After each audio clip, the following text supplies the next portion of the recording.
Hello बच्चों, very good morning. Welcome to golden Gurukul classes. प्यारे बच्चों, आज हम यहाँ पर क्लास 8 का चैप्टर 8 फैक्टराइजेशन एक्सरसाइज 12.1 का सम नंबर थर्ड का फर्स्ट और सेकंड पार्ट करेंगे। प्यारे बच्चों, अब तक हमने है ना दो जो हमारे पास टर्म थी उनमें कॉमन लेना नहीं सीखा था, ठीक है, कैसे उनको फैक्टराइज करते हैं। 3 में अभी हमने सीखा था। अब हमारे पास है ना 4 टर्म्स आ गए।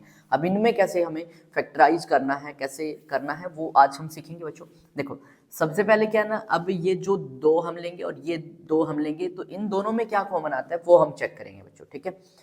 यहाँ पर देखो, जब ये हमने दो टर्म्स यहाँ से उठाई तो इन दोनों में x है, यहाँ भी x है बच्चों, तो यहाँ से हमारा क्या ना x बाहर आ जाएगा, ठीक है।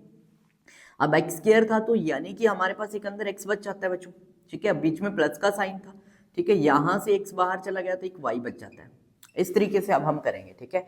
दो दो को हम कॉमन लेके करेंगे बच्चों। अब इन दोनों में देखो, हमारा दोनों में 8 कॉमन है, तो 8 हमने बाहर रख लिया। अब 8 बाहर चला गया तो अंदर क्या बचा, x बच्चों, प्लस हमने लगाया, अब अंदर क्या बचा बच्चों, y, ठीक है। अब यहाँ पर देखा तो ये एक्स वाई यहाँ पर भी है, यहाँ पर भी है।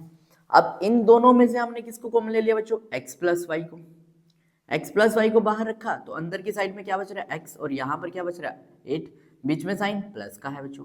तो बस 4 टर्म्स को इस तरीके से फैक्टराइज करना है। ओके, बहुत अच्छे से समझ आएगा बच्चों। तो अब सेकेंड पार्ट इसका करते हैं। देखो, यहाँ पर हमने 15xy है बच्चों और 6x है, दोनों को लेंगे।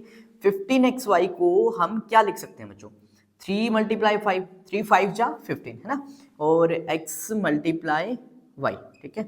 और 6x को क्या लिख सकते हैं, 6x को 2 3 जा 6 और x लिख सकता हूँ बच्चों। अब दोनों में क्या कॉमन आ रहा है, 3 बच्चों, और एक हमारे पास x, और कुछ कॉमन है नहीं ना।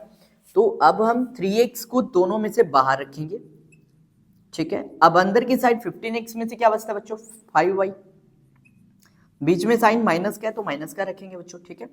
अब अंदर की साइड यहाँ पर क्या बचा है 2, ओनली 2 बच्चों, ठीक है।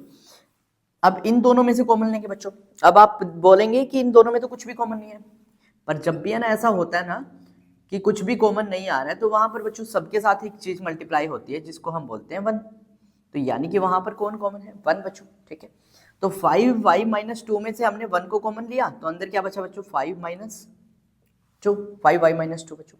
अब यहां पर देखेंगे गौर से कि 5y माइनस 2 यहां पर भी है, सेम यहां पर भी है, तो दोनों में कॉमन है, बाहर हमने रख लिया इसको बच्चों। अब जब ये बाहर जाएगा तो अंदर की साइड कौन बचा, यहां से पहले प्लेस पर 3x बच्चों। अब प्लस का साइन है वो एज इट इज। अब ये भी बाहर चला गया तो यहाँ पर कौन बचा बच्चों, 1। तो बस ये हो गया फैक्टराइज। इस तरीके से हम 4 टर्म्स को फैक्टराइज करेंगे बच्चों, ठीक है। होप अच्छे से समझ आएगा। कोई डाउट क्वेरी कमेंट कर दीजिए, लाइक शेयर एंड सब्सक्राइब करना बिल्कुल मत भूलिए। Thank you, have a good day प्यारे बच्चों।